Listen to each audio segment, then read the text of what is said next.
Right, we are at the stage where we want to hog out this piece of the tool holder to take the tool, and this is probably going to be the hardest part of the whole job, or the slowest, because that's quite a bit of material.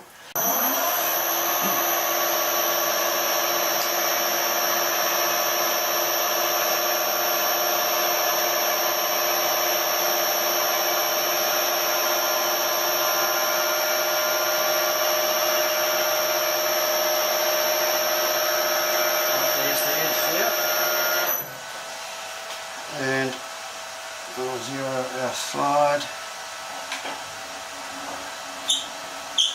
My edge finder is 6mm in diameter, so I've got to bring it back 3mm,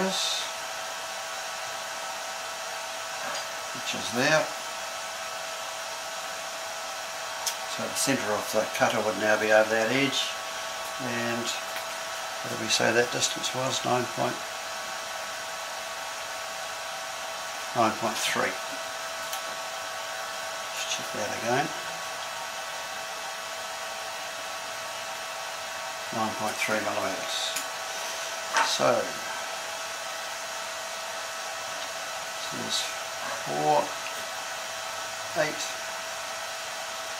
9.3mm. So the centre of our cutter is at 9.3, and I'm going to be using a 10mm cutter.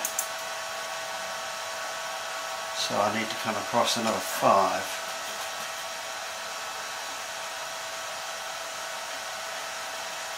So there's 4. There's 5. Okay, so that'll put the edge of our cutter at the right place.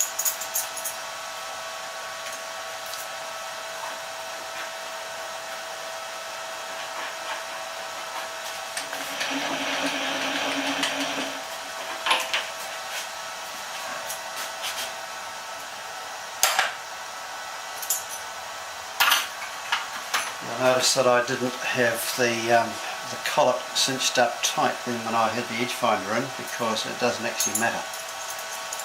If the edge finder is not running true, it will still find the edge of the work.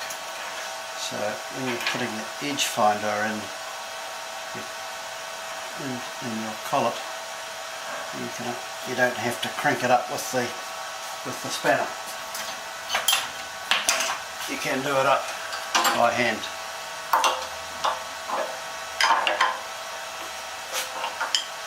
Not the case, of course, with the cutter in place.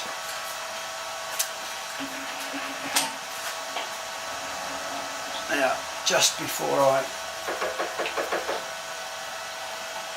remove metal, I'm just going to check that we are in the right place.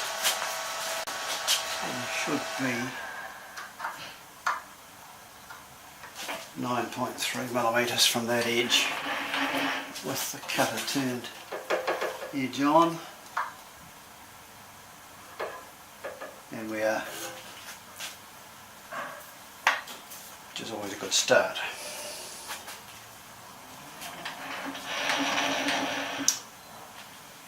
We also want to get a reference here for our final depth, because the depth of this slot is 14.4mm.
I'm actually running this at a slightly higher feed rate and a slightly lower RPM.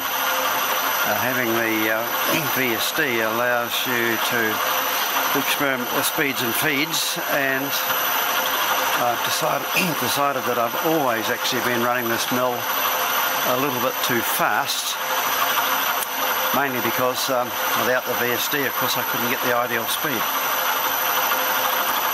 And it's definitely sounds nicer and seems to cut better with a slightly higher feed rate and a slightly lower RPM.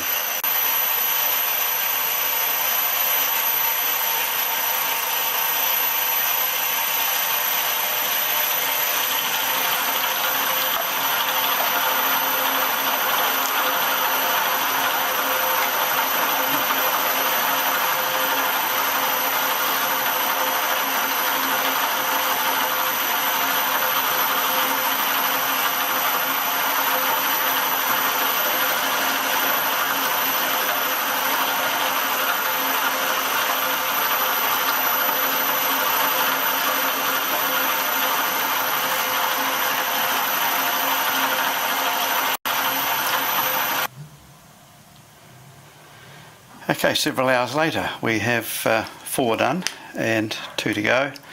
I've cut the slots at various widths and depths to suit different tooling that I have, and so we've got 2 to run.